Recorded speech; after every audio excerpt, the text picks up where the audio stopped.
in our usual scale, the necessary condition gives you the same exact equations of motion that you're familiar with. But in other cases, it may not. Okay? Any question about that? Dina? So why was this accepted in terms of like the creationists, where you have the endpoints of the integral? So don't you still need to know the endpoints? So why did they accept Hamilton's but not accept? Because it's mathematically derived. They show that the solution of this problem gives you Lagrange's, which gives you Newton's. So this is mathematically derived. You can go from one way to another. Whereas here, just sitting there contemplating and arriving at this principle, this is the only issue, that there is no mathematics whatsoever behind this, although that it just works. Berthoud was, like I said, a metaphysician, and he had a tendency to exaggerate. He was a man of spiritual things. This encouraged people to vote harder, actually. So myself, I'm into this guy. Not the way he arrived, but I'm sympathetic with him. Any question? And like I said, by the way, when he wrote this, in that, I forgot to tell you about the impact. He applied this principle. So this is 1744. 1747, I need to erase somewhere, maybe here. 1747, actually, he did the following, which was very, very interesting. Another paper. So 1740, equilibrium coming from minimum maximum. 44, he is reconciling the Snell's law with any other things, with many other things in mechanics, just by the principle of least action, defining what is action. Then 1747, he applied it to impact and pure problems in mechanics. Now he's very confident in his principle. Look at this. So we have, remember the impact problem, we have M1, V1, inelastic, M2, V2, and then after collision, they are M1 plus M2 going with V final, and V final is unknown, right? Okay? And the community were debating whether its momentum is conserved, kinetic energy is conserved, Leibniz, Weber. We know now that momentum is conserved, but kinetic energy is not, okay? But he said, okay, I don't care about momentum and kinetic energy, it's action. This guy is moving with, it's M1 moving with V1, right? Now you want it to move by Vf, right? So what's the action that you need to apply? It's mass times the velocity that you need to acquire, which is Vf minus V1, right? Times the distance. He said, in unit time, the distance represents velocity, okay? So you square, you multiply by the distance in unit time. Plus, for the second, it's the same, M2, V final minus V2 squared. This is my action now, right? My action should be minimum. So dA by d, any unknown, is 0. This gives you an equation for V final. That's indeed, it's the correct way of V final. It's the one that conserves linear momentum in the right sense. So after this, he said the following. After so many great men have worked on this matter, I hardly dare say that I have discovered the principle on which all the laws of motion are founded. You can see how, I imagine, when you have, what feeling, what kind of feeling he has when writing these words. It's like discovering how the universe works. But they fought hard. Anyway, any question about the principle of least action?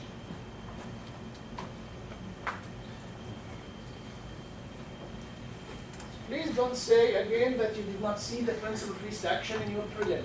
Okay?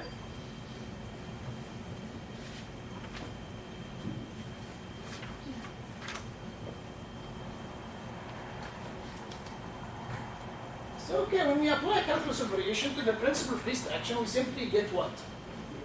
Simply get what? Lagrange equation. Very good. This is all what I want you to know. Principle of least action is a minimization principle, and we apply it to the calculus operation because it's calculus operation problem.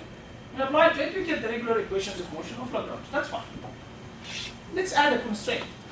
So I want to minimize or make the first variation of the action integral, which is the integral of Lagrangian t, q of t, q dot of t, dt, subject to some constraint is 0. What type of constraint from mechanics point of view? What type of constraint is that? Mechanics. Mechanics. This is a holonomic. Finite or isoperimetric, this is pure optimization, right? From mechanics perspective, what type of constraint is that? This is a holonomic constraint, right? Agreed? Okay. So I want to solve this problem from a pure optimization point of view. It's minimization. Minimize this integral subject to a constraint. Now, from optimization point of view, what type of problem is this? It's the third one, right? The finite constraint. Let's use the same color. So what do you do? My J Lagrangian is the integral of your function, the integral plus lambda times your constraint. And this lambda is a function of time. Right? And now, what do? The first variation, very good. Of this guy, it's not my cost anymore, it's not the action, is 0. Through calculus of variation, I just care about the integrand.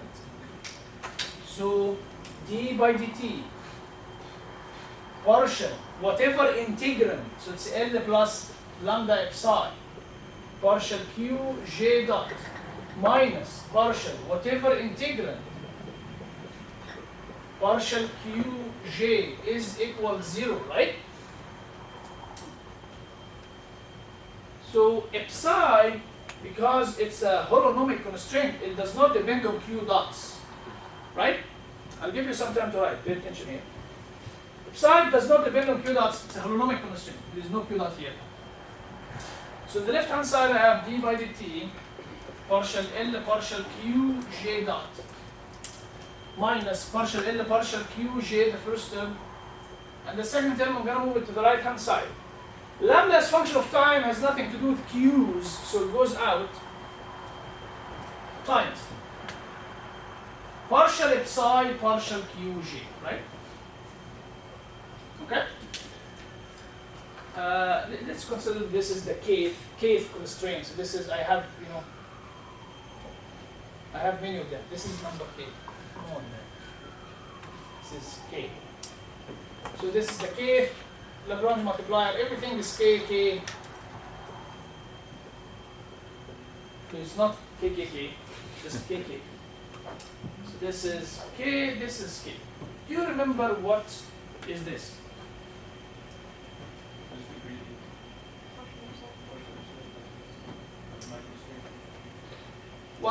What's this in our Lagrange equation of motion? This was the coefficient, what we called AKG, exactly. So this is exactly the thing if you have holonomic constraints. Again, it comes from a variational principle. Just as adding Lagrangian, the very formal way we treat calculus of variations. It's nothing new at all, right? Any question?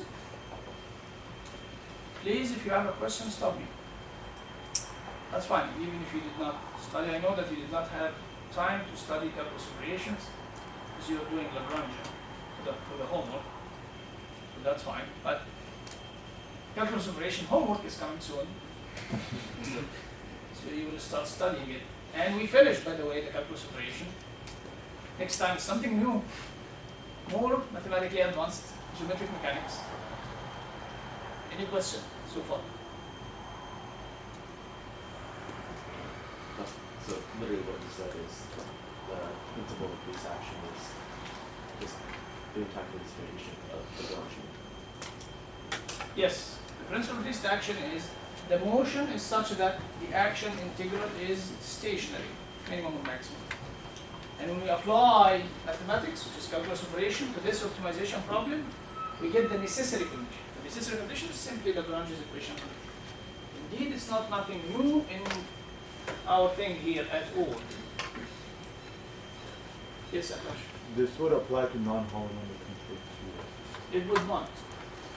So unfortunately, if we have a non-holonomic constraint, or if we have a polygenic force, a force that does not come from scalar function, we cannot write our equations of motion as the first variation of something equals 0.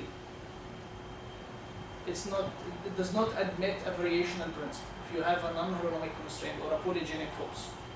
But we can work on the workable part to come here, and you're free to add whatever you like as forcing. Okay? Non-holonomic constraints or polygenic forces, non-conservative forces. Any question? Any question, please? Okay, I have a question. So, the last part again,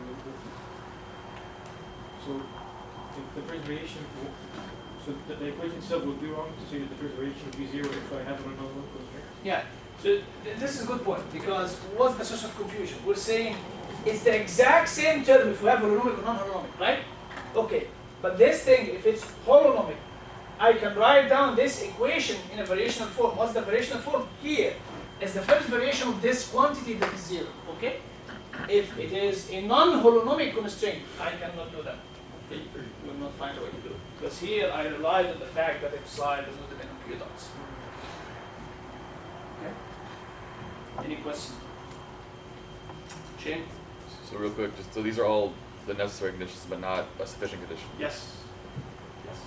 And necessary conditions are really useful. Why? Because these are the equations that you're going to use